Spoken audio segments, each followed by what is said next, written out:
The story of Elijah, one of the greatest prophets of the Old Testament, unfolds primarily in the books of 1 Kings and 2 Kings in the Bible. Elijah's life is marked by dramatic events, powerful miracles, and a steadfast devotion to God in a time when Israel was straying into idolatry.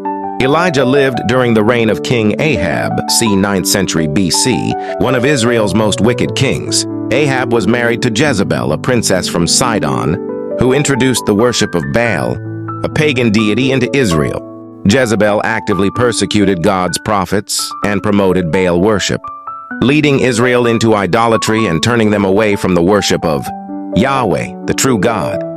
Elijah appears suddenly in 1 Kings 17:1, where he declares a drought upon the land as judgment for Israel's sin. He says to King Ahab, "As the Lord, the God of Israel, lives whom I serve, there will be neither dew nor rain in the next few years except at my word." The drought lasts for 3 years, causing severe famine. During the drought, God sends Elijah to the brook Cherith, where ravens miraculously bring him food. When the brook dries up, Elijah is directed to a widow in Zarephath, a region in Sidon, where another miracle occurs. Her jar of flour and jug of oil never run out, even though there's a famine. Elijah later raises the widow's son from the dead, showing God's power over life and death. One of the most famous events in Elijah's life is the confrontation with the prophets of Baal on Mount Carmel, 1 Kings 18. Elijah challenges 450 prophets of Baal to a contest to prove whose God is real. Both sides prepare sacrifices, but they must call on their deity to send fire to consume the offering. Despite hours of calling, Baal's prophets fail to summon fire. Elijah then prepares his altar, drenches the offering with water, and prays to God. In response, God sends fire from heaven, consuming the offering, the wood, the stones, and the water.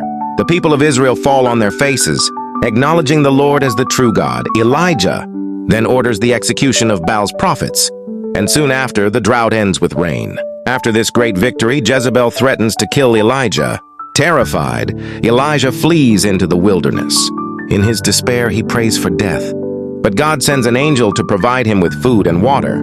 Elijah then travels for 40 days to Mount Horeb, Sinai, where he has an encounter with God.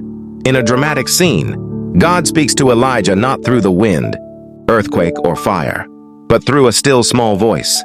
God instructs Elijah to anoint Elisha as his successor, encouraging and instructing him to continue his mission. Over Elisha, as a sign of passing on his prophetic office, Elijah throws his mantle, cloak, and Elisha begins to follow him and learn from him. Unlike most people, Elijah does not experience death. Instead, he is taken up to heaven in a whirlwind and horses of fire, accompanied by a chariot of fire. Elijah's story ends in an extraordinary way. 2 Kings 2:11.